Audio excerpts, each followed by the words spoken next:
Inside Hilltopper Athletics is brought to you by Panhandle Cleaning and Restoration.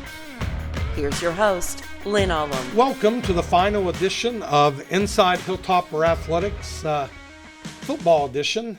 As we rapidly went through a season, it just goes so quick, and I don't know if that's because I'm old. Coach is almost old, but it's amazing how quickly these things go. But as normal, I'm Lynn Alum, the Director of Athletics, joined by head football coach Roger Waialae. Coach, it did go fast, didn't it? Yeah, it went really fast this year for some reason. I don't know if it seems like they get faster and faster. There was only one season I can remember out of the 18 that seemed like it went forever, but this one went extremely fast. Yeah, and it's amazing. This is the 11th edition of this podcast. It just seems like yesterday we were doing one around the Clarion game. Right. So, boy, does it go fast. We traveled to West Virginia State Institute over the weekend on the wrong side of a 42-32 result. Right. Exciting game for sure. So, Coach, just as normal, kind of give us your thoughts. Walk us through the game. Well, I felt, to get the negative out of the way first, I felt it was the first time our defense didn't play well throughout the whole game. We've had spurts, but we really didn't play very good throughout the whole game, and then we started to get some stops in the second half. But by then the quarterback had made so many big plays on us that was too much to overcome. But we kept inching our way back into it. Then when we got the onside kick, I thought we were good, but then we just went on that long drive offensively, and we're kind of gassed receiver-wise, and we were shorthanded as it was. We again in the special teams, we made a couple plays, but then we gave up a couple big plays. Same thing on the PAT field goal. It's very simple for us. We blocked the inside gap, and 2 weeks in a row we had different guys block out, and I don't know why. I don't care if you don't block the guy outside, block the guy inside. And so we're going to consistently try to, talk them in, replace guys, get somebody that'll block in. But, overall, I thought offensively we played better. Did we play perfect? No, I thought Rudy had another really good first half. And then, second half he was okay. But, our receivers, the ones that did play did step up a little bit for us. Yeah, it was and first of all, let's give credit where credit's due. State's quarterback is lightning fast. Correct. Just outruns angles. Right.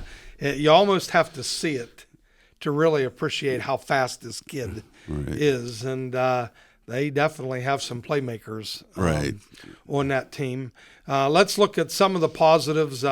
Season high for points, season high total offense, season high for passing yards, season high for an individual wide receiver. Mm-hmm. So there were some positives. Right, there's a lot of positives. One of the big, probably people don't notice is that, Ben Turner got his first extensive time and made some big plays and got a big play called back. And I think if you want to honestly ask the biggest difference in the game, we had 3 touchdowns called back, and out of those 3 touchdowns that got called back, we only scored 1 time. Yeah, and like the trick play early in the game. Right.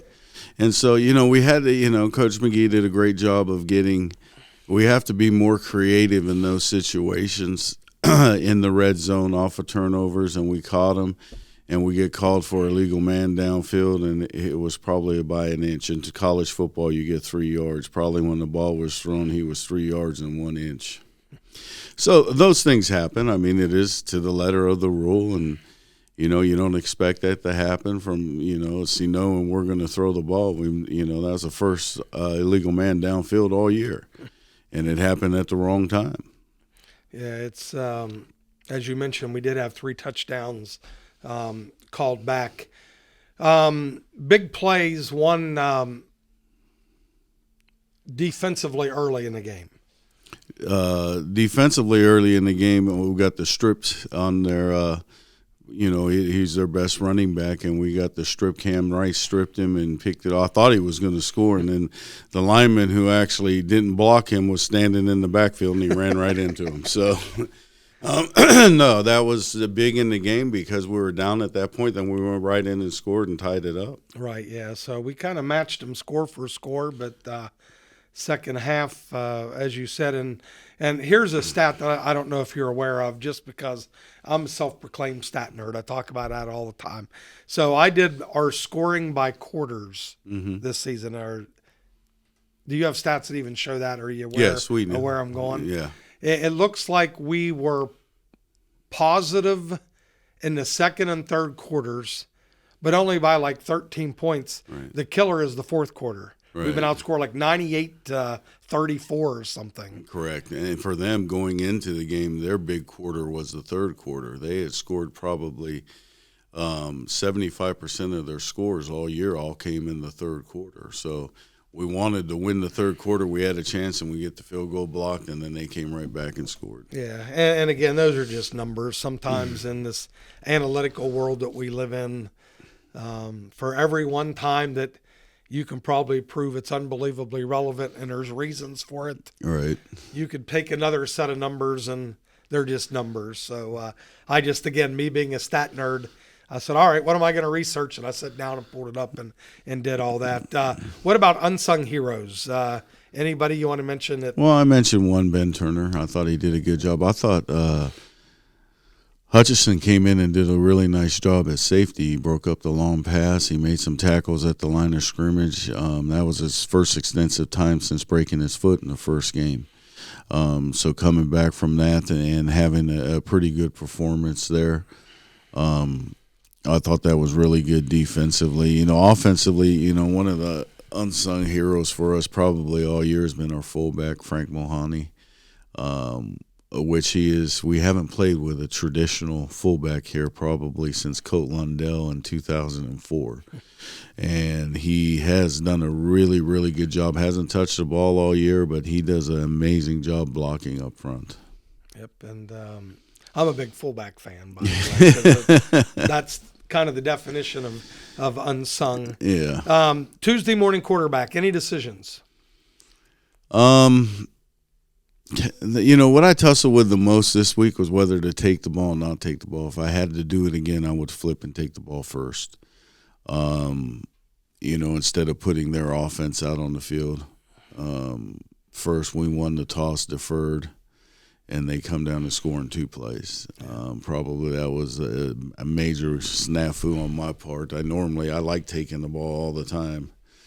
And, what I couldn't get was the judge of the wind. That was my determinant factor because it kept switching on us. So I said, I will just defer, and then I'll see what he does with the wind for where it predominantly comes from there. Well, they had a short field on the first right. series too, so maybe if they don't have the short field, they don't score as quickly. And correct. Maybe you don't regret that decision.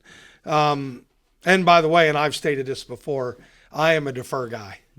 Yeah. Like it would have to be somewhere completely out of the realm of normal for me not to defer. I've just always looked at it that way. Since I've been here as the head coach, we've probably taken the ball probably over half. I know for sure that we've taken the ball. Yeah, you definitely are one of the, and that's not a criticism. Maybe it's a compliment. You're one of the few coaches in the country that does take the ball. Yeah. Well, if you read if you look at the analytics, they say the person that takes the ball first has more possessions. And being an offensive-minded coach, you want as many possessions as you possibly can. Yep. So let's go, and it's kind of funny how these things just segue into wherever I want it to go. But let's talk about going for 2. And first and foremost, what got this conversation started. And Brad Forsey didn't agree with me yesterday, so I told him he's going to be unemployed. Okay. I would not, and again, this isn't a criticism because it worked. You made the 2-point conversion. Right. I personally would not have gone for 2. And here's my rationale, so I want you to tell me where I'm screwed up on this. I'm big into the mental aspect of the game. We were down 12. If we kick an extra point, which we missed only 2 the entire season, we're down 11, which means it's a 2-score game, field goal, touchdown. Right, and 2-point play. Right. Yeah. But it's still touchdown, successful 2-point play. The key is you got to have a successful 2-point play. If you go for 2, you have to have a successful 2-point play. So that gets washed out. There's no advantage there. Then it's a 10-point game because you've already gone for 2. The reason that I would have kicked the extra point if you do not get the 2-point conversion, which the analytics say it's about 50%, now you're down 12. You got to score 2 touchdowns, and the advantage goes entirely to the defense. Now, I looked at the chart. The chart says go for 2. I'm calling bullpucky. I think the charts are wrong. You don't like the mathematicians? I don't go by the charts, to be honest. Well, that was my next question. No, I do not go by the charts. I don't chase points. In the fourth quarter, I'll look at it, and I did the math in my head. The reason why we went for 2 is because we thought we had 3 or 4 good 2-point plays that we had been very successful on in practice, and it meant what they were playing in coverage. We thought we were going to see 7 across zone, which we can flood the middle zone and get a high-low on the guy, which we did. And so that was the reasoning behind going for 2, is just particularly because we had 2 2-point plays that we thought would be really good. And then I'm going to be honest with you. If we're somehow tied it up and we would score, we're going for 2 again for the win. Yeah, so well, we saw LSU do that the other night. Did they really? That's how they beat Alabama. Oh, okay. They scored in overtime, the second possession. Yeah. To cut it. Alabama scored, took the ball, scored, didn't take the ball, deferred, got the ball, scored, kicked the extra point. LSU scored, went for 2 and got it. Wow. But getting back in, and this is what makes sports so great. And a lot of these things that we debate, there is no real answer. And coaches are going to be all over the place. So Nick Saban, earlier in the game, scored to go up 21-15. Okay. He could have kicked the extra point to go up 7. Yeah. Went for 2 in the fourth quarter. Huh. Yeah. The chart says no. Yeah. And again, not that we live by the chart. I'm thinking there's no chance I'm going for 2 there. And sure enough, it cost him the game. Wow. See, and then, those charts, I used to carry one of those charts with me all the time to every game. I stopped carrying when I pulled it out of my pocket, and I looked up and I couldn't read it, and I wasn't putting glasses on. So I kind of said, "Oh, we're going by feel. I'm doing the math, and then we're going to go." And that's the way we've done. We don't chase points. I don't think we ever have here until we get into the fourth quarter, and then we look at, and I see the situation whether we go for 2 or not. Yeah, see, Saban, by missing it, all LSU had to do was kick a field goal. Field goal to tie, yeah. And they would have been up 4. Right. But he went, and I don't know why. And it really wasn't even questioned on TV. So well, you're not going to question Saban, are well, you? no. Meaning arguably the greatest football coach of all time. So, but that's what makes sports interesting, that right. we can sit around and debate these things. Everybody has different philosophies of that. You'll find a lot of the college teams are on their first score going for 2. Right off the rip, and just trying to get a bigger lead when we get somebody to chase points. But we've seen that a lot of times watching on film, somebody will score and then all of a sudden they're going for 2 and not kicking the extra point. But it's only on the first score, and I don't know why. Yeah, well, I think it's about how much they believe in the analytics, because the analytics say you should go for 2 every time. Right. That you'll make it more than you'll miss, and the math says you'll end up winning that battle. But right. We're all not that crazy. Meaning, yeah, it's tough. All right, well, that wraps up segment 1 here. We're going to take a quick break, and we'll be back to talk about this week's opponent. Disasters happen. Pick the team that takes care of them all. Powered by offices in Wheeling, Morgantown, and Pittsburgh, Panhandle Cleaning and Restoration is ready to handle any size emergency at a moment's notice. We have the right people, knowledge, and equipment to respond 24 hours a day. I'm Roger Waialae. When disaster strikes your home or business, tell your insurance provider you prefer the restoration company the Hilltoppers call, Panhandle Cleaning and Restoration.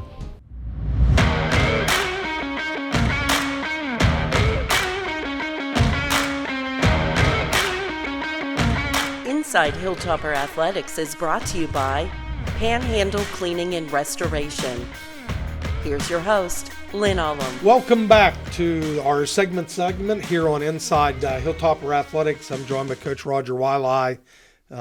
We had mentioned in the first segment how quickly this season had gone by.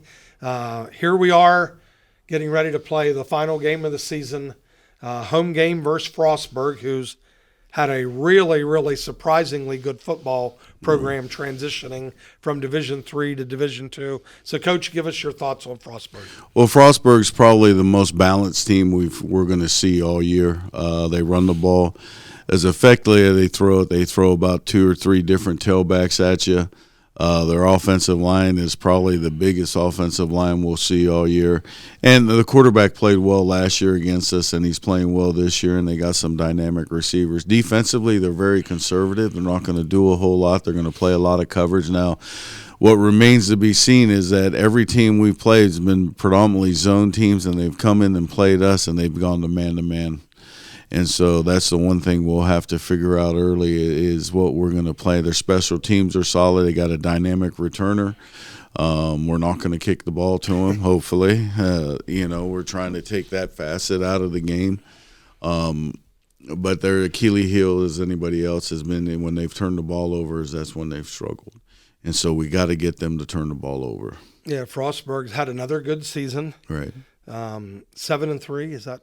Yes. 7-3 coming into the game, all close games. Right. And the one thing I think I was surprised until I had people tell me you shouldn't be surprised.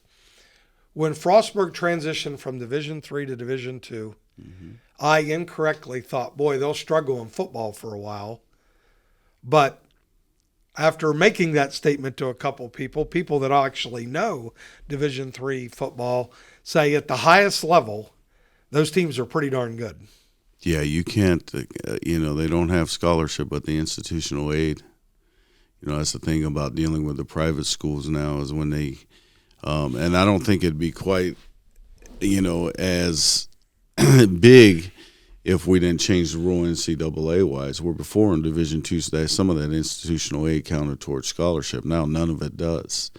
And so they got all that institutional aid, plus they were able to add on top of that the scholarships that they're giving out. So, when I looked at it, I knew Deland from previous, and he was telling me, he would tell us all the time. He goes, "I got more freedom than you guys do at Division II." And then when he was one of the big determining factors to push into Division II, and they did have scholarship kids there already. You look at the Strand kid that they had that was Defensive Player of the Year. He's now starting for him at Southern Utah. Yeah, they've just got a methodically good football program. Right. So, but as we've seen in this conference, almost all the games have been incredibly closed, and so many teams have that log jam in the middle of the pack. So, hopefully, we'll have a good day here on Saturday. Already warning you, they're talking about a major temperature drop. Like even sitting here today on Tuesday morning, we're looking out on a sun-splashed field, and it's going to warm up today. But you better be bringing the I got it sweatshirts. already. It's a high of 40, and I got all my thermal. All together, I got my big jacket, so I'm ready to go. Yep. Let's talk a little bit about last game, Senior Day. Yeah, Senior Day, and it's kind of different because you got – you got COVID seniors, you got regular seniors. So, we got probably about 20, I think when I counted 20 kids that are playing their last football game here, which is way above the Division II. We went to a Senior Day last week. They had 8 kids. And so I think it's a testament to the university when you got kids that are staying 4 and 5 and 6, some of them 6 years. So, we still have to. I can't wait because when we get back to a regular cycle without the COVID kids, because every time they ask me how many seniors you got, I say, well, his kid's a senior, but he has a COVID year, and so you got to figure it out. They have to figure it out also, but we have 20 seniors that are playing their last game here, and they've, I can't thank them enough for the commitment they've made, the long hours that we've put in together over the last 6, 5, 4, 3, 2, and we got a couple graduate transfers too. Yeah, it's the COVID is really, and it's hard to manage. Right. Meaning the NCAA gave you that 1-year grace period where you could go over equivalencies and things, but after that 1 year, then we all had to get back into the prior established numbers. So, yeah, it still plays plays with our minds, including, and not that you'd be this aware of it, but it really comes into cross country and track, where it's two separate sports. Right. But you're talking the same coach and the same athlete. It gets incredibly confusing. Yeah, because one sport got the COVID year, the other sport didn't. So, you know. Wow. Yeah. Never thought about that. Yeah, it's absolutely crazy. Thoughts on Senior Day? And again, I'll give you my opinion first. Okay. And then you can give your opinion. You know, in the coaching world, we talk any of these special days, whether it's Senior Day, homecoming, how does it affect your kids, players? I didn't think when I was coaching Senior Day made much of a difference in the game, but I'll have other coaches, just like we're debating the 2-point conversion stuff, they'll say, oh no, it's hard to get them focused or they're too emotional or whatever. What's your thoughts? Does it make any difference on the field? Well, I think it varies from kid to kid. We have some kids that were very emotional, and then you'll have the kids that just want to play and get it out and get on with their life. So I think it kind of balances itself out. You know, the thing I wish you could do more, but when you got 20 seniors, you're kind of limited on what you can do for them, and you know, but I think with this group, you're not going to have too many emotional kids, but I've had kids that were sobbing, can't believe how fast it went, and couldn't get them well enough to play. As a matter of fact, they got a couple series and came out until they emotionally got settled down, because if you go out there and play with emotion in this game, you're going to get hurt and you're going to get beat. Yeah, and I think what makes this sport, football, different is just it's by far the sport with the fewest number of contests. Correct. So that's why I think Senior Day might be a little bit bigger of a deal or a little bit of emotional. We all want to play the games. I've spoken to very few kids or coaches that don't want to play more games. You know, that's what we do this for. It's the competition. But what a difference in your game. 11 games in a regular season. Right. And in 11 weeks, I think that's the big key. If I had a vote, I'd like to see it go to 12 weeks or model the other two, just to try to get an off week, knowing the physical nature, and especially in this conference, has become more and more physical. No, I will. I'm going to apologize to our acrobatic and tumbling fans out there. That's the sport with the limited number of competitions. Yeah, but they got the longest practice season. It's crazy. They have the longest practice season for like 6 or 7 events. And by the way, just so people don't forget, West Liberty University is hosting the National Acrobatic and Tumbling Championships this year come April. So we're excited for that. Well, Coach, it's been fun. It's been a long but quick season. All right. Good luck this weekend. Let's give the home people something to cheer for on Saturday. We're going to try.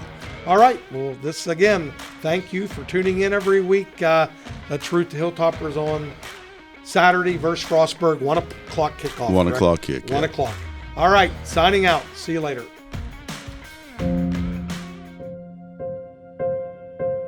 50 years ago, Title IX set in motion my path of where I am today. Because of Title IX, I'm a tennis player. I am a basketball player. A coach. A volleyball player. Because of Title IX, I am an administrator.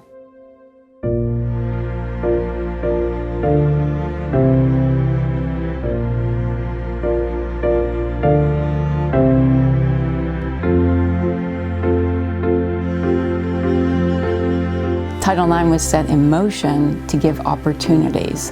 The opportunities that girls were given to be a student athlete lead to opportunities for them to be productive members of society, but not just productive members of society, leaders within society. 2 things that come to mind are opportunity and visibility.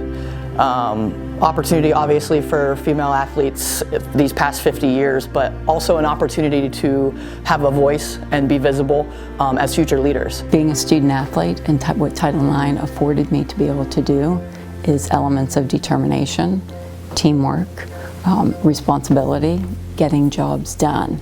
Those are all important elements that we learn through sports. And we've had the opportunity to do that the past 50 years. Long way to go, but at least we have a seat at the table. I am a product of Title IX and the opportunities that the education law provided for me.